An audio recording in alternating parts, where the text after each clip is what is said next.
What choice are we talking about here? The choice to marry a person who served in the military for over 30 years and gotten some pretty cool ass honors. That same person who's serving in the military, he also worked for the city of Columbus to make sure that infants don't die.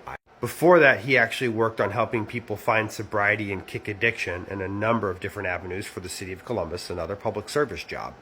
And before that, he actually worked in WIC to make sure that parents who needed to feed their kids could. That doesn't even take into account that he's a medical dietitian, and during all of that, he served in 2 wars. I mean, Steve's a pretty upstanding dude, so maybe you want to talk about my choices and not his. Let's see, for about 4 years, I actually volunteered for Meals on Wheels. That was actually really cool. I met some amazing people who needed help and just wanted a little bit of attention.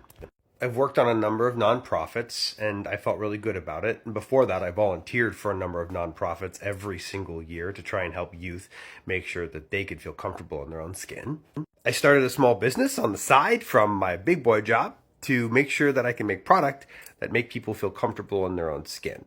And I feel pretty proud about that choice. We've spoken at universities and businesses and gotten all kinds of cool accolades and recognitions because we're trying to do our best to make sure that people realize that who they are isn't a bad thing. And we took 25 couples to Washington, D.C. because at one point their states wouldn't let them have the respect to marry the person that they're willing to commit the rest of their life to.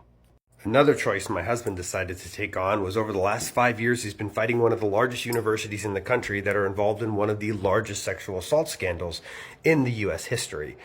And he's doing so just because it's the right thing to do. Another choice. But no, amongst all those choices, the one that you've decided holds you back from paying respect or keeping it to yourself is because you don't like the person that I'm with. Understand there's no choice of a gender you're attracted to, just the person that you love. And therein lies the difference. I don't care who you've decided to commit the rest of your life to, because that's a choice between the two of you. And if you two are happy, and if you two treat each other with respect, I'm happy for you. I don't care what her weight is. I don't care what her eye color is. I don't care what her hair color is. I don't care what their gender is. If you two have decided to make that choice, to love each other and make that kind of commitment, more power to you, my friend. And yeah, after all the choices that I've decided to lay out for you, I picked some of the best ones, because I've definitely made some choices that aren't great.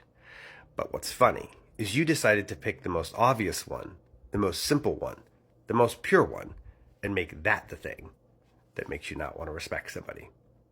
That says a hell of a lot about you, and doesn't say a damn thing about me.